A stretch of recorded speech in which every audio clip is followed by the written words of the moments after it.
Hi everyone, I'm Katie Miranda, the host of the Palestine Solidarity Telesummit, and I'm here today with Sam Bahour. Sam is a Palestinian-American businessman and entrepreneur based in Ramallah. Sam is the co-founder and chairman of Americans for a Vibrant Palestinian Economy and the board member and policy advisor for El Shabaka, the Palestinian Policy Network. He's currently an independent director at the Arab Islamic Bank. Sam, last time I interviewed you, we spoke extensively about the Palestinian economy. And this, for me, aside from the direct action solidarity on the ground aspect of Palestine solidarity is really the most interesting to me as a businesswoman myself because, as you know, of course, Palestinians face so many more like literal and figurative roadblocks in running a business than we here in the West do. And unfortunately, the Palestinian economy is sometimes an issue that activists ignore. So in this talk, that's what I'm going to focus on with Sam, because that's his specialty. So Sam, can you tell us more about how being in solidarity with the Palestinian economy serves the political movement as well? Sure. First, thank you for having me. The issue of political economy is an important one. And we learn it as political economy, and when we get to the real world, we start looking at politics as if it's separate from economy. I try to bring that back together to what it is, which is one phenomena that is applied in every country, ours included. The political economy of Palestine is linked directly to the political crisis that we're facing in terms of living under military occupation. Many in the solidarity movement, and we highly appreciate all that they do, focus on the politics of the conflict, focus on a tool or two, such as the prominent one today is the boycott, divestment, sanction campaign. Or boycotts, divestment, and sanctions, excluding the campaign. Those are all tools to use. And we have to keep in mind that they are only tools, and there are many, many more. One of the tools that we use to resist this occupation is creating jobs inside the occupied territory. For the sheer fact not to become a millionaire, if I wanted that, I'd stay in the U.S., but for the fact of trying to keep Palestinian youth in the country. Right. Every action of the occupation is forcing Palestinians to either leave, that would be the ideal solution for many in the Israeli government today, or to turn violent.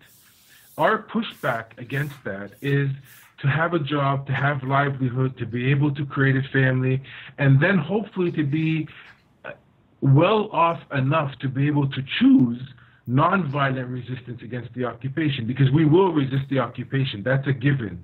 It's a given for us because we're not going to make history and be the first people in world history to wake up one morning and say, hey, we like this occupation. That's not going to happen. We will resist it. And I think the lesson that we've learned over history is that we need to be very shrewd in how we resist it non-violently. And we have to remember that there's 4.5 million people under occupation that wake up every morning. They have to go to work, they have to go to school, they have to secure their households, they have to love and get married and buy couches and buy cars and buy apartments. All of that requires resources for them to be able to do that and have, I don't even want to call it a seemingly normal life, because it's hard to have that under occupation. Of course, yeah. But to have the bare minimums to be able to sustain themselves. That's where economy kicks in, and that's what brought us to create Americans for a Vibrant Palestinian Economy. The goal being multifold. One is to create jobs. How to do it? By linking Palestinian companies directly to U.S. companies, not having to go through our occupiers' economy to be able to do any kind of job creation, which is what a lot of the donor states like the U.S. would like to see. They want our economy to be as intricately linked to Israel as our politics are. So we're trying to disengage from the Israeli economy by creating those direct links. And I would add that there's one maybe a byproduct to all of this, which is in doing linkage between Palestinian companies and American companies, we're actually educating corporate America about what military occupation is all about. If I rattle off UN resolutions or international law to corporate America, they will not understand one bit of it. Their eyes will glaze over. Exactly. If I come to a hotel owner in the U.S. and ask them why they don't have a property in Bethlehem, which is kind of branded a long time now, we get kind of an odd look. Yeah, I mean, Bethlehem is known. Why aren't we there? And try to create a reality where they actually decide to invest in a hotel, as the example I'm giving, in Bethlehem. Then when they try to send their beds to Bethlehem and they're stopped at the Israeli ports, because Israel controls all ports into the occupied territory, they will understand what military occupation is with a vested interest. So in a way, we hope that these ventures actually do get to come to fruition and create jobs. In the meantime, there's a lot of education that goes on the corporate world in America, and to be very frank, there's a lot of education that goes on in the corporate community in Palestine too, to understand that the world is a very big world, and they don't have to continue to look at their future through the prism of doing business with Israel. Yeah, and one of the problems of reaching out to the rest of the world for Palestinians is, you know, at least in terms of e-commerce, is that they can't use PayPal, right? Right, correct. We are actually engaged in a very significant campaign against PayPal, calling for them to provide their services to Palestinians. They do provide it in the occupied territory, but only to Israeli settlers. Illegal Israeli settlers. And we thought PayPal would uphold their moral high ground like they did in the U.S. a few years back. We're still in that battle, unfortunately. But there are other alternatives as well. But we face other problems in e-commerce, for example, which is our mailing system. Right. Our postal system is under Israeli military occupation. Only 3 days ago, the Israelis released 10 tons of postal mail to the Palestinian Authority. Oh my mail God. that they collected from 2010. It was released in 2018 in one bulk sum. Oh my God. So if you sent me a postcard in 2010 and I didn't respond, I'm sorry. I'll probably get the card this week and I'll respond. This is the kind of restrictions that Israel puts on our economy. We can't let those restrictions stop us. So where postal need is involved in a business, we try to avoid it. We try to do a lot of software, a lot of online activity. There's a lot of outsourcing outfits. But we also have some physical products that are able to be exported as well. In Americans for a Vibrant Palestinian Economy, in our portfolio, we have everything from a chocolate factory in the north of the West Bank that does chocolate-covered dates, which are great, who are looking how to sell that out. in the U.S., and we also have agricultural companies that are trying to sell products, everything from herbs and others, to the U.S. market. So we have a whole skew of different kinds of industries, including stone and marble, including greeting cards.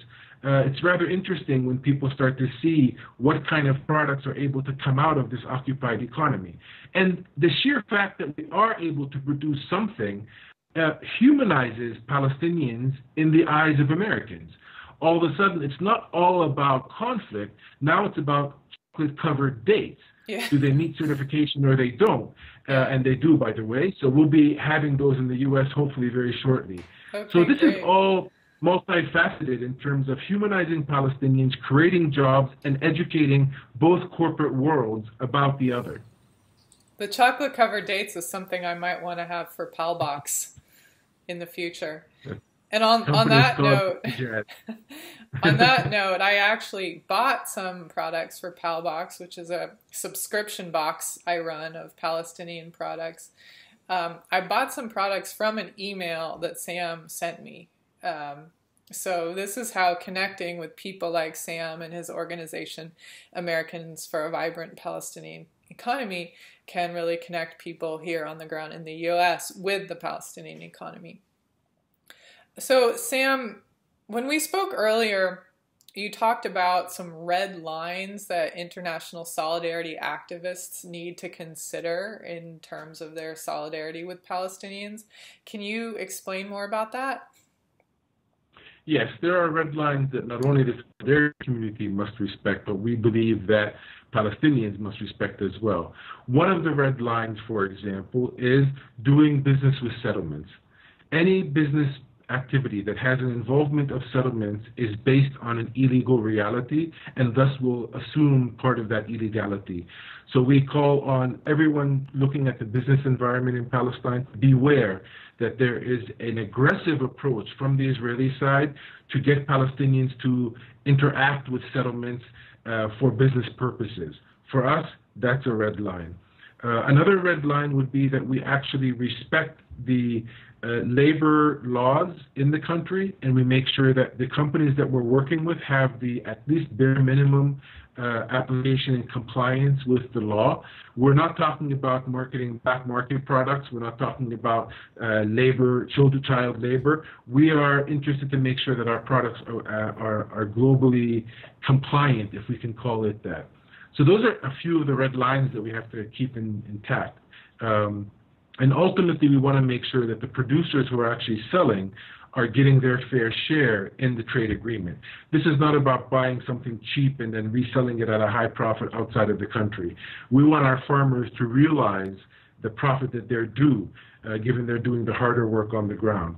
But they can't do it by themselves. They need distributors outside the country. And the more that we can sell outside of the country through export, whether it's software or hard, or physical products, the more Palestinian companies will be likely to hire more people. And that keeps more Palestinians employed, which directly affects the political reality of Israel trying to get people to leave the country. Right, yeah. So does Palestine have its own set of labor laws, or are you under Israeli labor laws? How does that work? No, Palestine has its own set of labor laws. And they're easily accessible, and those are the ones that we are applying. Any international agreements that the Palestinian side has signed on to are applied within our law as well. So it's a way as well to start, even under occupation, to get our companies attuned to a global market. We've had the boot of occupation on our neck for 50 years. It's still there.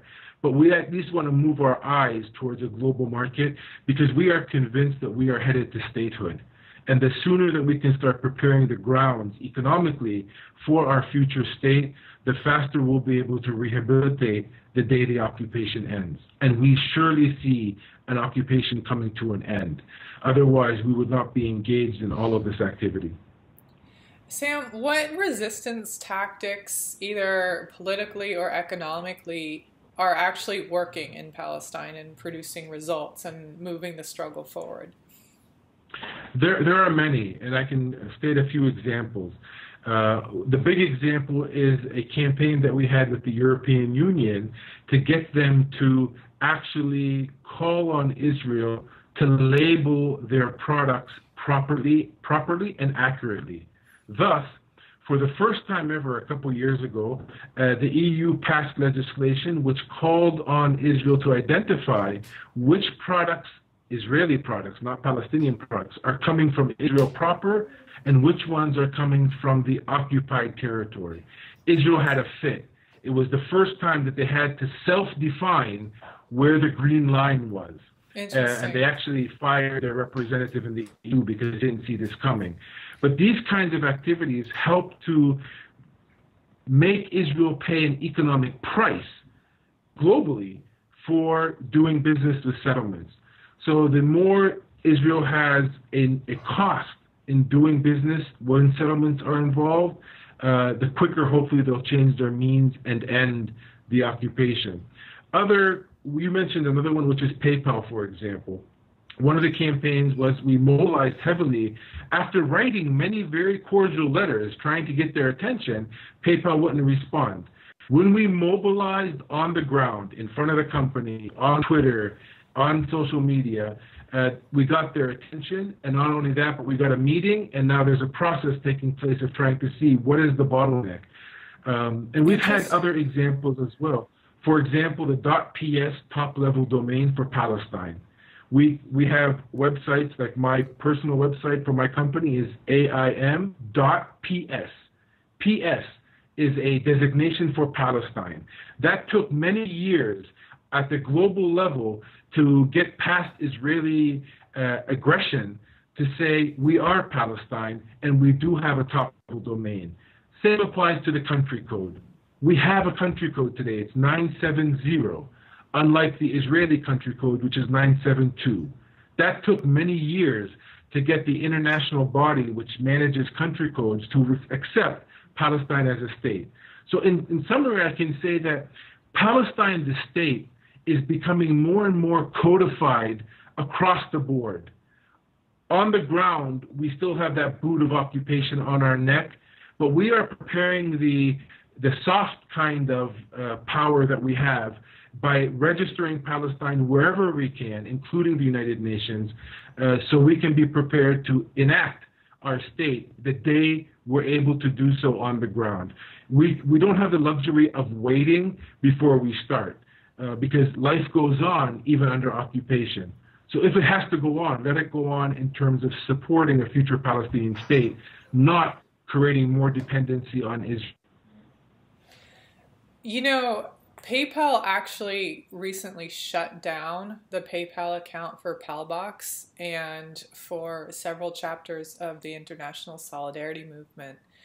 And so I'm kind of conflicted now. Like, I think people should start boycotting PayPal because they're not doing business with Palestine. They're not doing business with Palestinian organizations.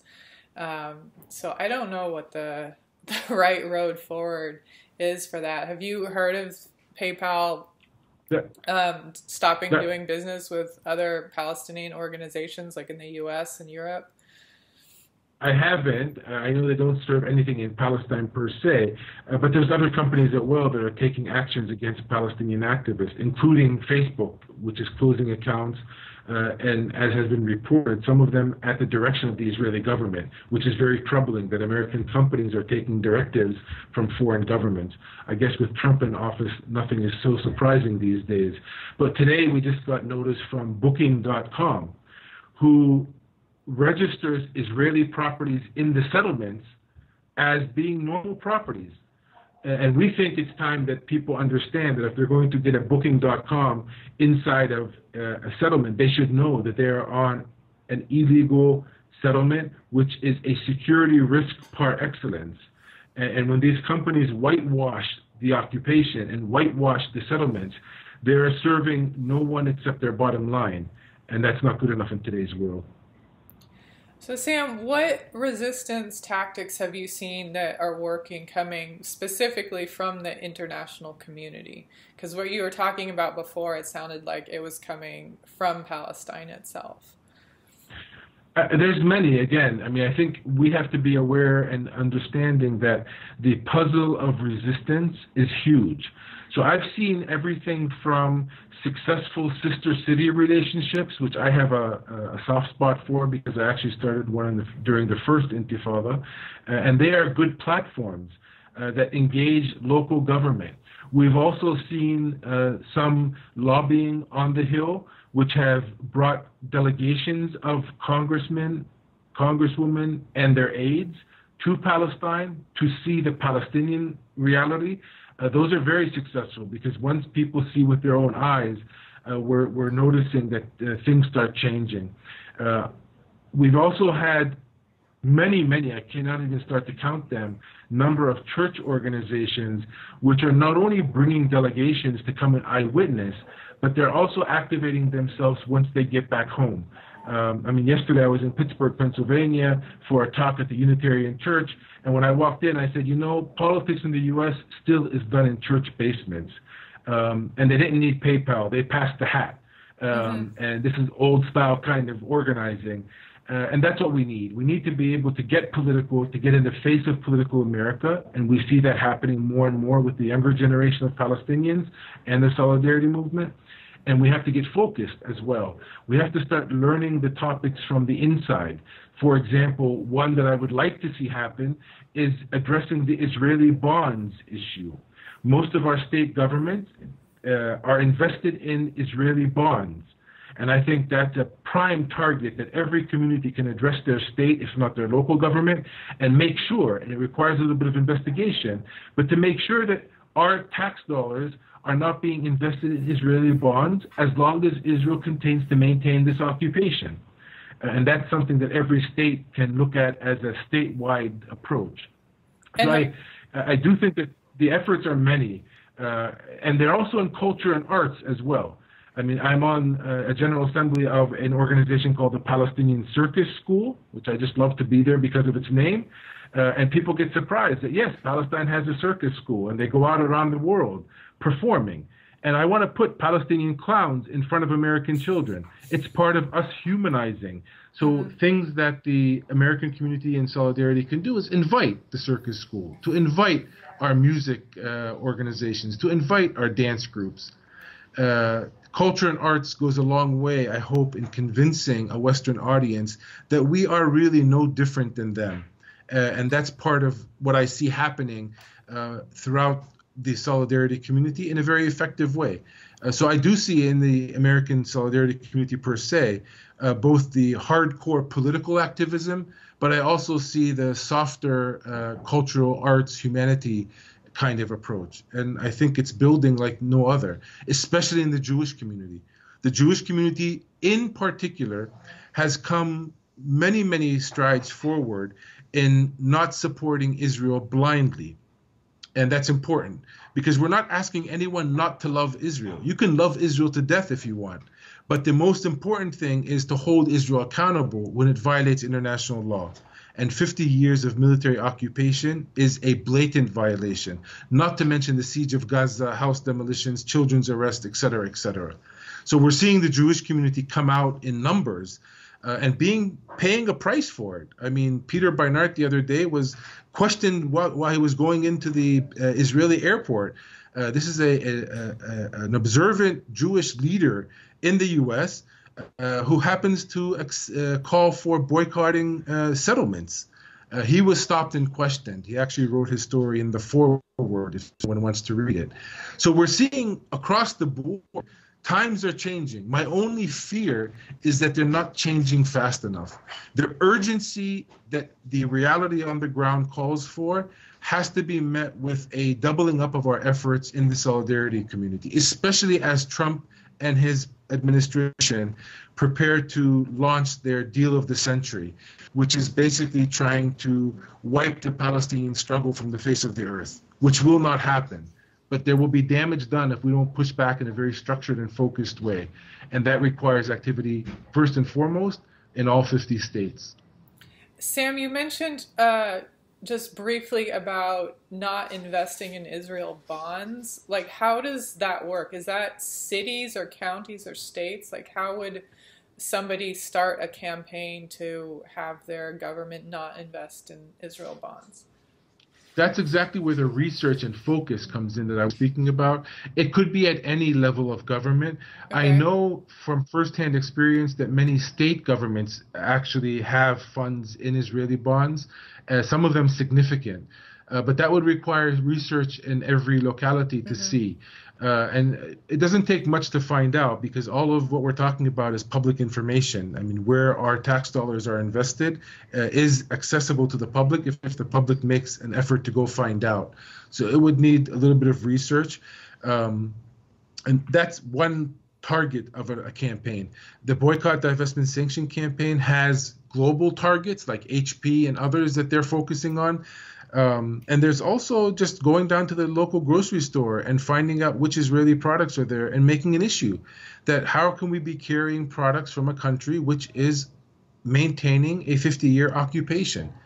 And it's not about good Israelis and bad Israelis. It's not about the good Israelis in Tel Aviv and the bad Israelis in the settlements. Each and every settlement would not be able to exist if it was not for the state of Israel, providing them electricity, water, security, transportation, subsidies, et cetera, et cetera. So it's the state of Israel which is the participant in this conflict. Not any aspect of it, but the whole state. And if we can find where that state has presence in the United States, we should take issue with it. Again, for the sake of making them compliant with international law, nothing more.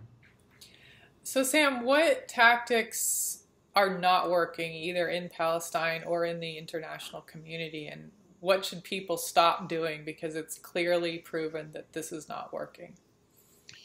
Well, one is violence. I think anybody who thinks that we can uptake violence to address our issue, I think is misled.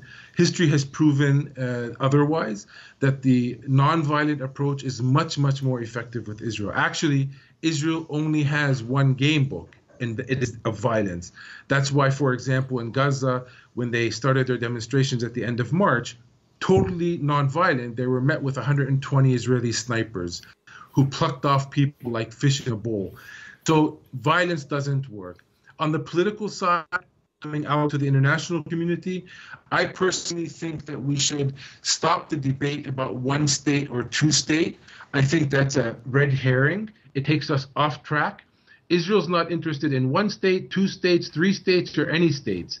They don't even see Palestinians exist, as we saw in their last legislation called the Nation-State Bill. Right. So I think it's more important for us to accept what the Palestinian political agency has accepted, which happens to be two states, and that's what the international community has accepted, and then immediately turn our focus to rights. Our issue of rights is a here and now issue.